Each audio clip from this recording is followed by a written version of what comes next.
I join every MLM, did the whole MLM hopping. It's like pool hopping when you're a kid. Oh, If you, is that the time, Colin? I'm afraid I've got to go now.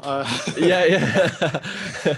We have a thing in the UK. You probably got this way in the States as well, but SME, small medium enterprises, right? So that gets bandied around quite a lot. I help small medium enterprises for people who are in the business to business world, and I'm like, no, right? In the UK, we have 6 million registered businesses generally, and 40,000 of them are L businesses, large businesses. That means that basically every other business is an SME. That's all of the businesses. That's not a target market. When you get people to niche and like start to drill down in their avatar, they're so afraid of like cutting out a vast proportion of prospective clients. But the reality is, like, for small business owners, they only need like a handful of raving fans in order to have a really successful small business. You've obviously worked with hundreds of businesses and help them to kind of niche down in terms, especially around their messaging and who it is that they want to target. What's your background? How did you kind of get into that, interested in that? And how many pieces of writing would you say you've had to do in order to be able to really kind of focus in on that? This is like the worst positioning statement ever.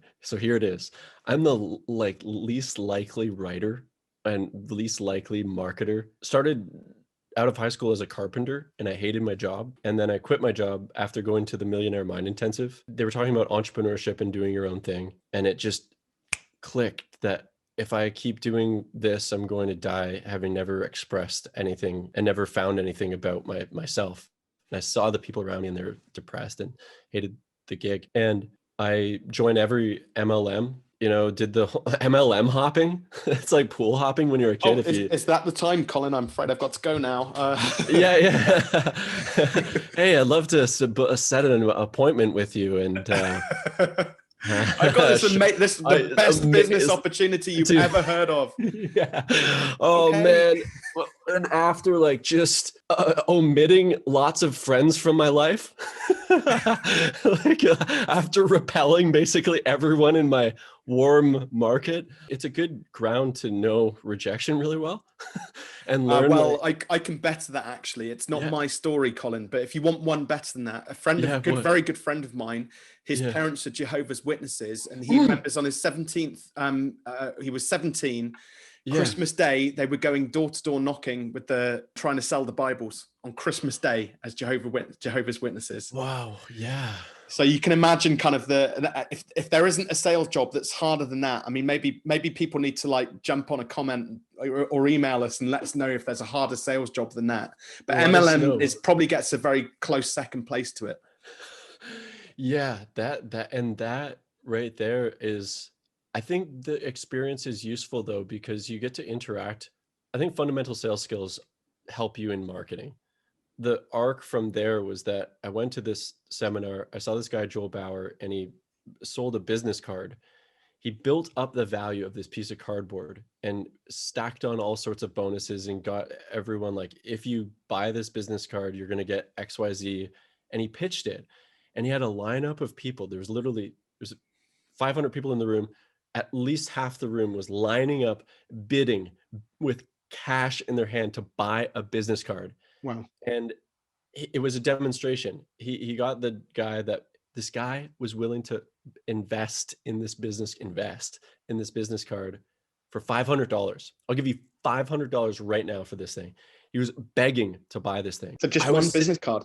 It was one business card, but he used language to build up the value and like get stacked on guarantees and used it as a demonstration. And he gave the business card to this guy and he said to give the money to make a wish. But this guy's, it's kind of like a commander type of personality. He goes, understand something. This is direct response marketing and copywriting. And he said those words and it clicked at the deepest level that I had this misconception throughout school.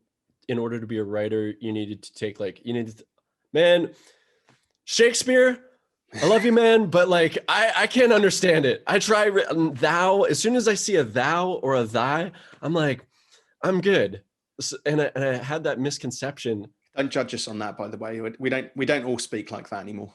Yeah, we like, I mean, could someone just communicate what Shakespeare was saying in like copy? But that was the moment where I heard direct response copywriting, and it was like, I want to do that. And then he introduced me to a client, my first client for a book. I wrote this book for her. I've done 25 books at least for a spectrum of business owners. And through each experience, it's like just hearing what their story is, hearing about their case studies, you kind of find the area of uniqueness with each person and it refines over time. But I think copywriting skill sets, studying the Eugene Schwartzes of the world, Brian Kurtz, of which we're in the mastermind together, in a mastermind together. Most people are sold a bit of a dream, I think, with modern day marketing and social media, this and app that, and should we do Twitter and LinkedIn and all this stuff? And they're so focused on the practical, tactical, like what platform should we be using? They've totally lost sight about how to use them. The best marketing that I've ever seen like predates the internet. If you look at some of like, if you go back to some of the old school copywriters, and I include in that even the likes of some of the guys who are obviously still very well known, like Jay Abraham, and the way that he uses words very differently because he knows about the sort of the art of persuasive copywriting so that it drives people towards action. And I think, you know, what's lost in modern day marketing is this, I'm just going to tweet like 50,000 times a day and hope that some of that mud that I'm throwing at the wall sticks. And then you've got all these other gurus and experts who haven't been around in the old school days of marketing. I even count myself in that, within that, Colin. Like my first business was a marketing agency, which we started in 2004, which doesn't sound like that long ago, but back in 2004, you built a website, you optimized the content and the copy on that website and got a business card and a Business Networking International BNI networking membership, and you were made. You got clients. It was like, it was easy then. Now it's like the Wild West. We've got these gurus and experts who are touting the next big software platform. And so everybody gets onto it, but they're like, what do we do with it? You know, as you were saying this, you said, I just reheard the word marketing. And I think there's a misconception that marketing is a thing. Like it's some holy grail that when you get it, you reach enlightenment, or it's like, it's a noun, but the reality is marketing is a verb, and it's a contextual verb for every single person. You know what I'm saying? That it's Yeah, not, 100%.